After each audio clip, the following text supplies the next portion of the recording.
दोस्तों नमस्कार। दिल्ली के भीतर कितनी दिल्ली है और दिल्ली के भीतर किस तरीके का हिंदुस्तान है, शायद दिल्ली के वोटिंग पैटर्न से यह समझा जा सकता है कि दिल्ली को जाति में या धर्म के आश्रय वोटों के ध्रुवीकरण कर बांटने की कोशिश बिल्कुल मत कीजिएगा। दिल्ली में इस देश के हर प्रांत से आए हुए लोगों का निवास है और दिल्ली का मतलब सिर्फ दिल्ली भी नहीं है। दिल्ली में असमानता का पैमाना भी बड़े चरम पर है, लेकिन दिल्ली के भीतर की रईसी भी खुलकर है। दिल्ली में अपने अधिकार को पाने की इच्छा भी जबरदस्त है और दिल्ली में अपने आप को असुरक्षित महसूस करने वालों के बीच यह भी सवाल बड़ा है कि बंटना नहीं है। ये तमाम परिस्थितियां बहुत साफ तौर पर दिल्ली के आज के वोटिंग पैटर्न ने कई संकेत दे दिए। ये संकेत हो सकता है आने वाले वक्त में भारत की उस तस्वीर को चिन्हित कर रहे हो जहां पर कोई एक समुदाय विशेष, कोई एक पार्टी विशेष और किसी एक पार्टी के जरिए किसी एक सोच को यह मानकर चल लिया जाए कि दरअसल उसी का वरदस्त सभी पर होगा, तो ऐसा बिल्कुल नहीं है। पिछली बार की तुलना में दिल्ली का वोट बैंक बढ़ गया। पिछली बार की तुलना में दलित वोट बैंक छितरा गया। पिछली बार की तुलना में मुस्लिम वोट बैंक एकजुट होता हुआ दिखाई देने लगा। पिछली बार की तुलना में झोपड़पट्टियों में रहने वाले लोग एकजुट दिखाई देने लगे। पिछली बार की तुलना में मिडिल क्लास बंट गया। पिछली बार की तुलना में दिल्ली के भीतर करीब 2-3 पीढ़ियों से रह रही पीढ़ियों के भीतर भी यह सवाल खड़ा हो गया, वोट किसे दिया जाए, किसे ना दिया जाए।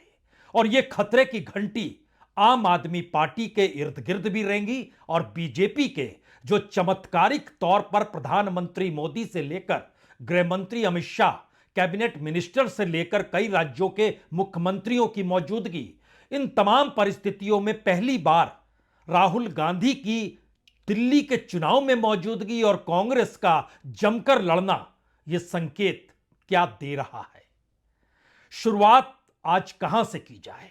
शुरुआत इस बात से की जाए कि दरअसल खतरे की घंटी क्यों आम आदमी पार्टी के लिए दिल्ली में इस वोटिंग पैटर्न में दिखाई दे गई है।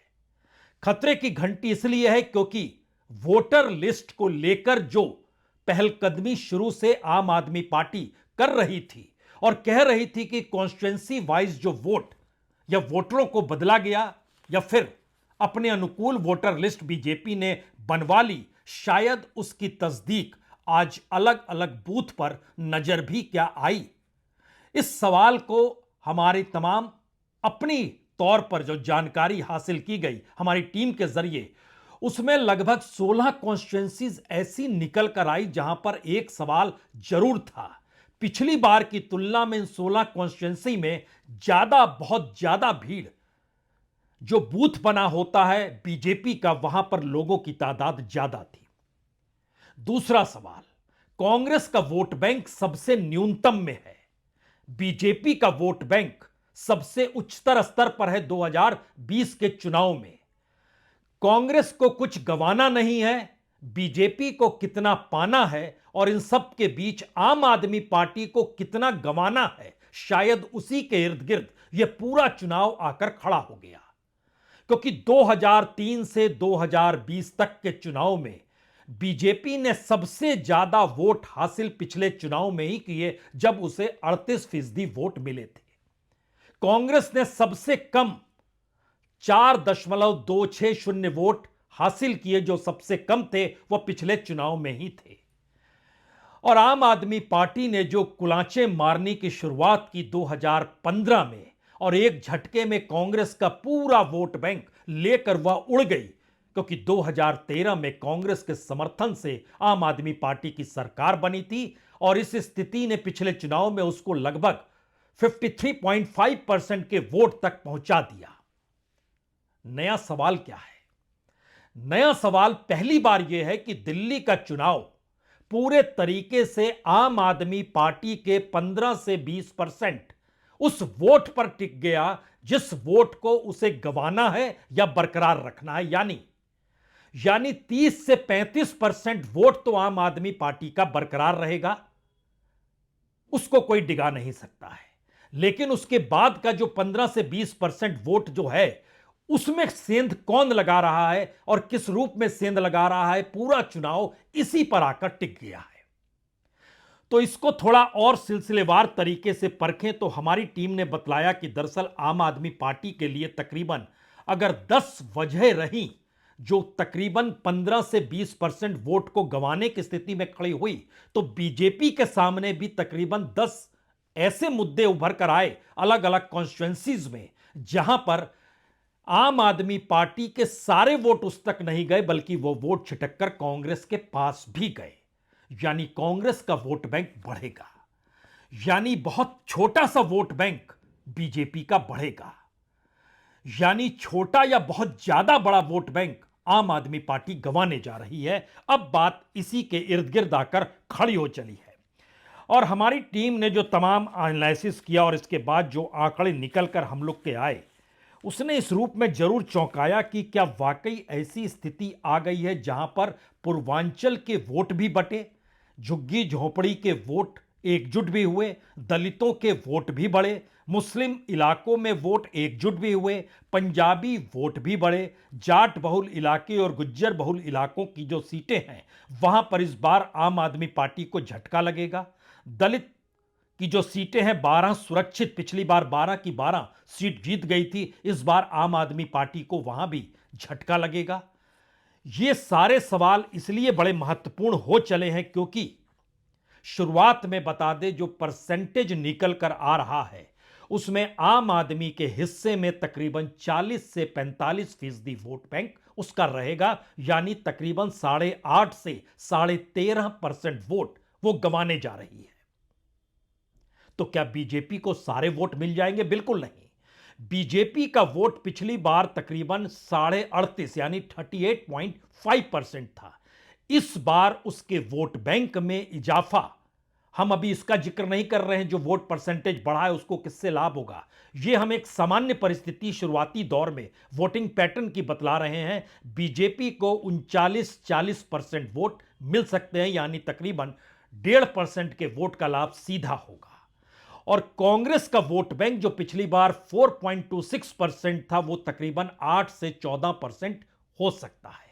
अब अगर इसमें पिछली बार की तुलना में बढ़े हुए वोट को आप जोड़ देते हैं, क्योंकि यह समझना होगा कि 2013 के चुनाव में 66% वोट पड़े थे, 2015 में 67.47 वोट पड़ा था, लेकिन पिछले इलेक्शन में वो वोट सबसे कम हो गया था और 62.82% वोट हुआ।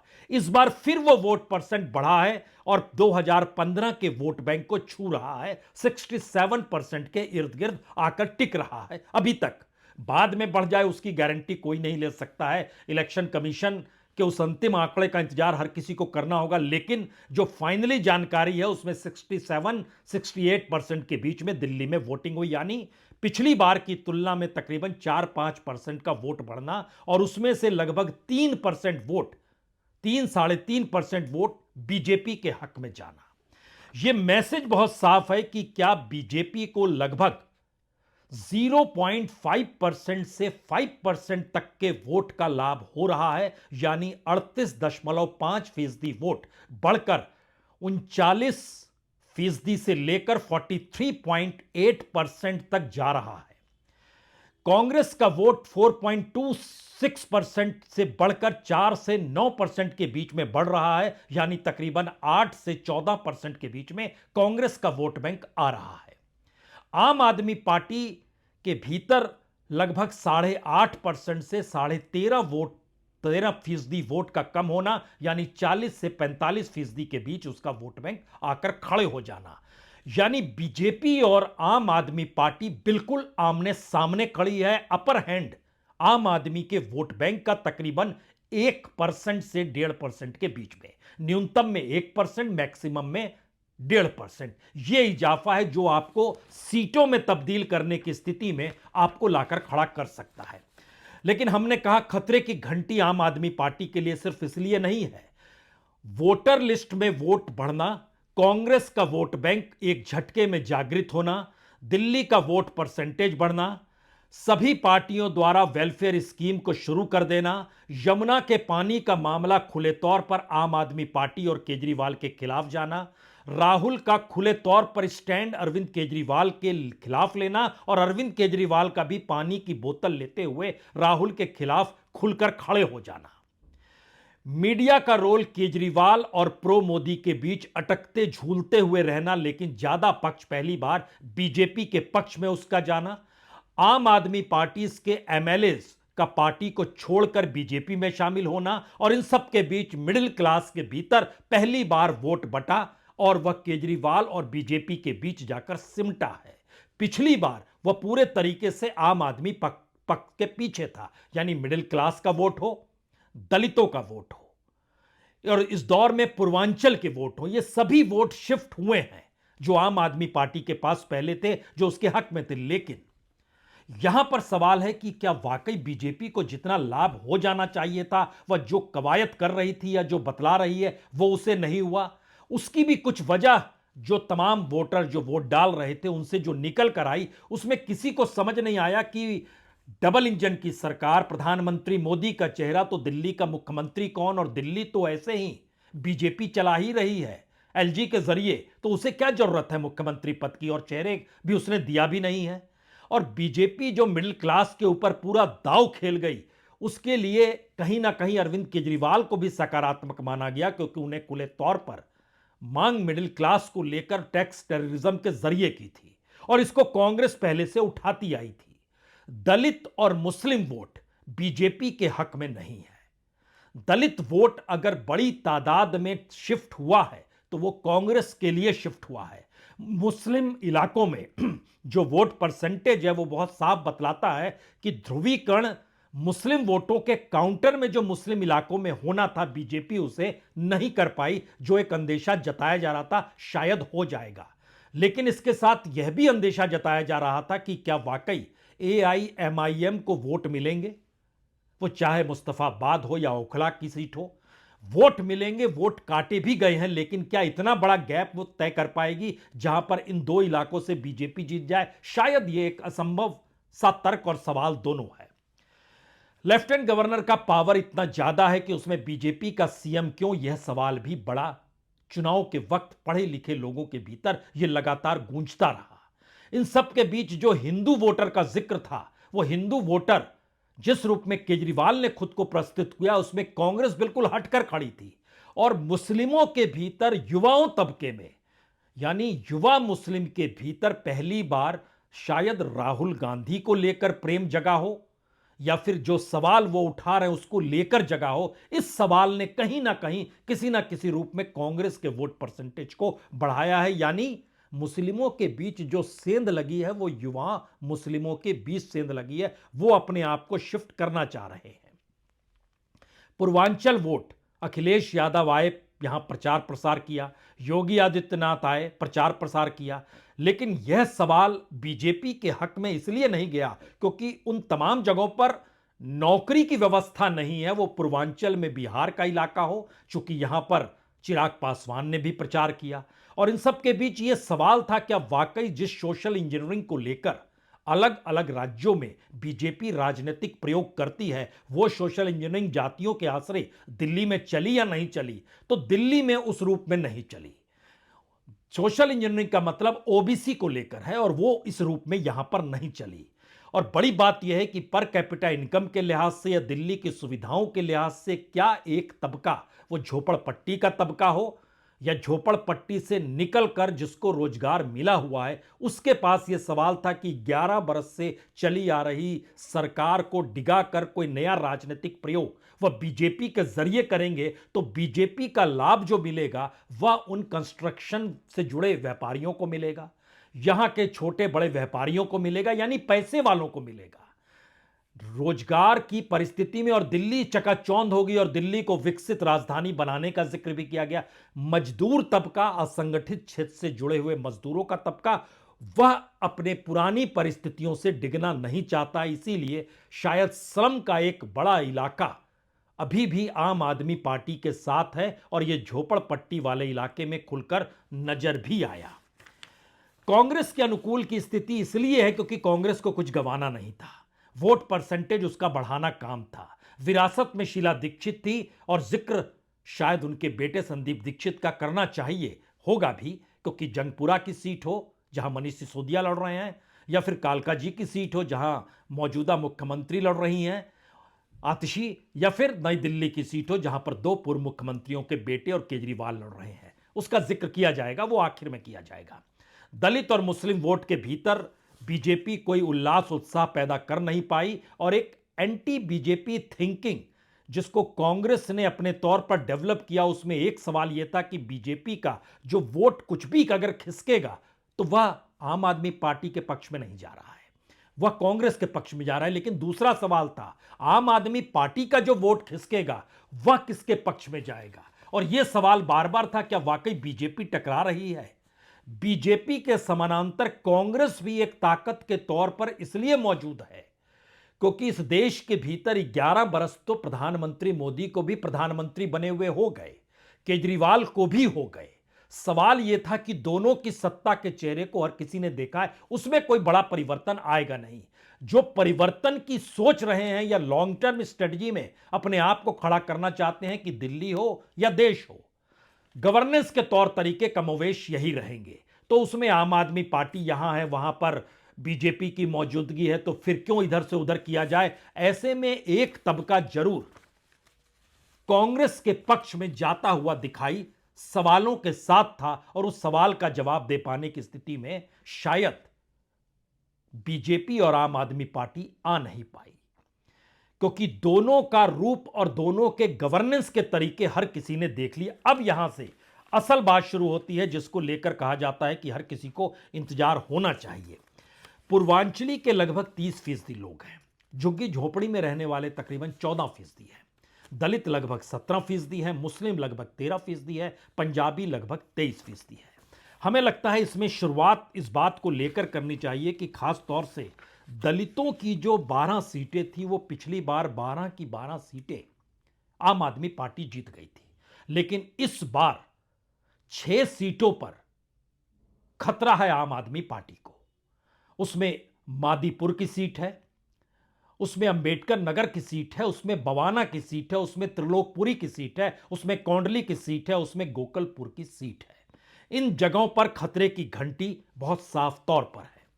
दूसरा सवाल था कि जो मुस्लिम बहुल इलाके जहां पर खास तौर से आम आदमी पार्टी पिछली बार जीत हासिल की थी, क्या इस बार वो कर पाएगी या कांग्रेस के खड़े होने के बाद फायदा बीजेपी को हो जाएगा। तो 3 सीटों पर बीजेपी को फायदा हो सकता है, लेकिन अगर आप ध्यान दीजिए मुस्तफाबाद, सीलमपुर और गोकलपुर, यहां पर परसेंटेज ऑफ वोट पिछली बार की तुलना में ज्यादा हो चला है। एक मैसेज यह है कि यह ज्यादा क्या वाकई पिछली बार जितनी बड़ी तादाद में मुस्लिमों ने वोट डाला, यहां मुस्लिमों की तादाद ज्यादा है, उसके काउंटर के वोट निकल कर आए हैं। तो यह बहुत साफ तौर पर निकल कर आ रहा है कि वहां से अपने वोटरों को निकाल पाने में बीजेपी सफल रही है, इसीलिए वो मार्जिन हो सकता है घट जाए, क्योंकि मार्जिन जो यहां पर रहता है वो बड़ा मार्जिन के साथ आम आदमी पार्टी यहां पर जीती थी। अब इसके बाद एक और परिस्थिति, हम डिस्ट्रिक्ट द डिस्ट्रिक्ट और उन 3 सीटों पर आए, उससे पहले जरा यह समझिए कि दरअसल मालवीय नगर, ओखला, कालका जी का जिक्र भी बाद में किया जाएगा, और हमने मादीपुर और राजौरी गार्डन का आपसे जिक्र किया। आम आदमी पार्टी यहां पर मार्जिनली चीजों को आगे बढ़ती हुई दिखाई दे रही है, उसके लिए मुश्किल हालात है। ओखला और उसके बाद हमने वहां पर 3 जो मुस्लिम बहुल इलाके थे उसका जिक्र किया था, मुस्तफाबाद, सीलमपुर, गोकलपुर। उसमें हमको लगता है बल्ली मरान और चांदनी चौक को भी जोड़ना चाहिए। इसलिए जोड़ना चाहिए क्योंकि यहां पर वोटिंग का पैटर्न जो है वो पिछली बार की तुलना में बिल्कुल हटकर नजर आया, और वोटर जिस लिहाज से मौजूद था उसने एक संकेत दिए कि क्या वाकई वोटिंग पैटर्न मुस्लिम बहुल इलाकों में मुस्लिम जिसे हराना चाहते हैं उसके पक्ष में खुलकर खड़े होते हैं, और इन जगहों पर बीजेपी कभी जीत नहीं पाई है। लेकिन पहली बार यहां पर अगर परसेंटेज ऑफ वोट बढ़ा है तो ये नए वोटर थे, और इन नए वोटर को बीजेपी क्या निकाल पाई है, और ये परसेंटेज ऑफ वोट बीजेपी के बढ़ा रहे हैं। दरअसल ये इसलिए थोड़े समझने की जरूरत इसको इसलिए भी है क्योंकि जिन इलाकों में बीजेपी का वोट परसेंटेज बढ़ा, वहां पर आम आदमी पार्टी की जीत का मार्जिन कम हुआ। इसीलिए जब आप ओवरऑल में आएंगे तो आपके सामने यह चुनौती होगी कि आम आदमी पार्टी तकरीबन 1 से 3% वोट बीजेपी से ज्यादा ले रही है, यानी बढ़ी हुई परिस्थिति के बावजूद भी। लेकिन उसके बावजूद भी दोनों टक्कर देते हुए क्यों दिखाई दे रहे हैं? यह सवाल इसलिए है क्योंकि उन इलाकों में मार्जिन कम हो रहा है। आप जैसे सुल्तानपुर माजरा, करोल बाग, मंगोलपुरी, गोकलपुर, त्रिलोकपुरी, यहां की परिस्थिति में भी अगर वोटर परसेंटेज देखें तो आप कह सकते हैं कि करोल बाग में उतने तरीके से वोटर नहीं निकला, लेकिन बाकी तमाम जगहों पर वोटर जम के निकला और वोटिंग पैटर्न इसका लाभ यहां पर बीजेपी के हक में जाता हुआ दिखाई बहुत साफ तौर पर दे रहा है। जो तमाम जो मीडिया, जो न्यूज चैनल हैं, उनकी औसतन अपने तौर पर है कि बीजेपी सरकार बना रही है। यह कहना इसलिए बड़ा कठिन है कि क्या वाकई जो हरियाणा में हुआ, जो महाराष्ट्र में हुआ, उसके बाद ये सवाल कहे जा सकते हैं? तो हमें लगता है एक क्षण के लिए आप आ जाइए कालकाजी में। कालकाजी में मौजूदा मुख्यमंत्री आतिशी, उसके अनुकूल परिस्थितियां वहां पर नहीं हैं। तो क्या कालकाजी में चुनाव हार रही हैं? यह रिजल्ट सुनाना ठीक नहीं है, लेकिन उनके अनुकूल परिस्थिति नहीं है। जंगपुरा में, जहां पर मनीष सिसोदिया चुनाव लड़ रहे हैं, मनीष सिसोदिया कितने वोटों से हारेंगे यह बता पाना मुश्किल है, लेकिन उनकी स्थिति इतनी टाइट है कि हमें यह पहले सवाल उठाना पड़ा वो कितने वोटों से हार रहे हैं। और तीसरी सीट नई दिल्ली की आती है अरविंद केजरीवाल की। अरविंद केजरीवाल या तो 1 से 1,500 वोट से जीत रहे हैं, या फिर यानी उनकी जीत हार उस मार्जिन पे आके अटक गई है जहां पर यह वाकई सवाल है, क्या वाकई दो पूर्व मुख्यमंत्रियों के बेटों का यह कमाल है? संदीप दीक्षित जिस तरीके से घर घर घूमे उसका कमाल है, या प्रवेश वर्मा और उनकी पत्नी भी घर घर घूम रही थी उसका यह कमाल है, या फिर उस दौर के मुख्यमंत्रित्व काल में उस दौर के गवर्नेंस को लोग याद कर रहे हैं उसका कमाल है, या फिर एक अरविंद केजरीवाल के को लेकर एक सवाल वोटरों के भीतर है, 11 साल दे दिया, अब किसी और को दे दिया जाए। तो यहां पर सवाल वाल्मीकि समाज का होना चाहिए, और यह सवाल इसलिए बड़ा है क्योंकि वाल्मीकि समाज से खुद को और अपने चुनाव चिन्ह को पहली बार अरविंद केजरीवाल ने ही जोड़ा था और संकेत दिया था वो कैसे पिछड़ों के बीच किस रूप में खड़े रहेंगे और दलितों के साथ वो कैसे चलेंगे। यह सवाल इस चुनाव में आम आदमी पार्टी को लेकर गायब सा हो गया, वह भी नई दिल्ली के इलाके में। और इसके बाद की परिस्थितियां बतलाती हैं, अगर आप हर डिस्ट्रिक्ट द डिस्ट्रिक्ट परखना शुरू करें तो नॉर्थ दिल्ली में सिर्फ एक रोहिणी की सीट थी जो पिछली बार आम आदमी पार्टी हारी थी। इस बार वहां की 3 सीटों पर संकट है। सेंट्रल दिल्ली में 7 सीट ले गई थी, इस बार वहां पर 3 सीटों का संकट है। नॉर्थ वेस्ट दिल्ली की 7 सीटें हैं, वहां पर तकरीबन 4 सीटों का संकट है। वेस्ट दिल्ली की 7 सीट ले गई थी, यहां पर भी 3 सीटों का संकट है। नई दिल्ली की 6 सीट जीत गई थी, यहां पर 2 सीटों का संकट है। साउथ वेस्ट की 7 सीट जीत गई थी, यहां पर 3 सीटों का संकट है। साउथ ईस्ट दिल्ली में सिर्फ एक बदरपुर बीजेपी जीती थी, बाकी 6 सीट आम आदमी पार्टी जीती थी, यहां पर भी 3 सीटों का संकट है। साउथ दिल्ली की 5 सीट जीत गई थी, लेकिन यहां भी पहली बार संकट हो सकता है मालवीय नगर में भी नजर आ जाए, यहां पर भी 2 सीटों का संकट है। ईस्ट दिल्ली में याद कीजिए तो गांधीनगर और लक्ष्मी नगर, इन दोनों जगहों पर बीजेपी जीती थी और 4 जगहों पर आम आदमी पार्टी जीती थी। लेकिन इस बार संकट पटपड़गंज का भी है, जहां पे अवध ओझा लड़ रहे हैं चुनाव, और वहां पर वो पहले लड़े थे मनीष सिसोदिया, वहां का भी संकट है। और उसके साथ साथ कृष्णा नगर का भी संकट है। यानी स्थितियां ईस्ट दिल्ली में बिल्कुल उलट हो सकती है। पिछली बार बीजेपी 2 सीट जीती थी, इस बार आम आदमी पार्टी 2 सीट जीते। शहादरा में 5 में से 3 जीत गई थी, और याद कीजिए विश्वास नगर, रोहतास नगर, इन 2 जगहों पर बीजेपी जीती थी, लेकिन इस बार शहादरा में भी संकट है आम आदमी पार्टी के लिए। और नॉर्थ ईस्ट दिल्ली का जिक्र करें तो यहां पर पिछली बार बीजेपी गोंडा की सीट जीती थी, करावल नगर की सीट जीती थी। इस बार संकट गोकलपुर में भी है। और कांग्रेस और आम आदमी पार्टी खास तौर से सीलमपुर और मुस्तफाबाद में जो, और यहां पर मुस्तफाबाद में एआईएमआईएम की मौजूदगी, ये कहीं कमाल ना हो जाए, एक ऐसी परिस्थिति आकर खड़ी हो जाए जहां पर चीजें आपको बिल्कुल नई दिशा में नजर आने लगे कि मुस्लिम बहुल इलाकों में क्या बीजेपी की एंट्री नए तरीके से हो रही है, यह भी एक सवाल है। अब यहां पर एक आखिरी सवाल है, क्या ऐसी स्थिति बन रही है जहां पर आम आदमी पार्टी अपनी सत्ता बचा लेगी? हमने बहुत पहले ही कहा था आम आदमी पार्टी सत्ता के करीब तो है, लेकिन माइनस केजरीवाल है। उसकी वजह आज समझ में आई वोटिंग पैटर्न को देखकर, जहां पर एक बड़ा सवाल अरविंद केजरीवाल को लेकर ही उठा और दूसरी तरफ यह भी सवाल उठा क्या पुरानी विरासत के साथ जुड़ना चाहिए? बेटा आया है, जुड़ना चाहिए या नहीं जुड़ना चाहिए, यह सवाल रेंगने लगे। और वाल्मीकि समाज का तो हमने जिक्र किया ही, तो शायद इसीलिए एक मार्जिन परिस्थिति के भीतर में यह पूरा चुनाव आकर फंस गया है। आम आदमी पार्टी बहुमत से ठीक ऊपर है, लेकिन 40 का अंक छुपाने में उसको बड़ी जद्दोजहद करनी पड़ रही है। और बीजेपी 30 के ऊपर है, लेकिन उसको 36 का आंकड़ा छूने में जद्दोजहद करनी पड़ रही है। यह मैसेज जो है, यह 67-68% वोट के इर्द गिर्द का है। इसको थोड़ा जहन में रखिएगा।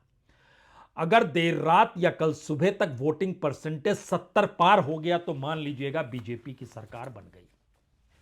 और अगर वोट परसेंटेज इसी के इर्द गिर्द रहा तो फिर धड़कनों को थाम के रखिएगा, क्योंकि पहली बार दिल्ली के भीतर का चुनाव 2013 की याद आपको कराएगा, जिस वक्त आम आदमी पार्टी को सिर्फ 29 सीटें मिली थी और उसका जो परसेंटेज ऑफ वोट उस दौर में था, यानी उस दौर में हम आपको लिए चल रहे हैं 2013 में, उसका वोट परसेंटेज 29.5% था और उस समय वो बहुमत में नहीं आ पाई थी, तो कांग्रेस ने समर्थन किया था और कांग्रेस को 24% वोट मिला था। ये एक ऐसी स्थिति है जिसमें हो सकता है कांग्रेस का वोट बैंक वाकई 14% तक ना चला जाए। 24 तो नहीं जाएगा, लेकिन 14 तक ना चला जाए। मिनिमम 8% है, मैक्सिमम 13-14% है। बीजेपी के वोट बैंक में कोई बड़ा इजाफा हो रहा है ऐसा बिल्कुल नहीं है। 38% वोट, और इस बार ज्यादा से ज्यादा 42% वोट, जो उसके लिए अपने आप में एक रिकॉर्ड होगा।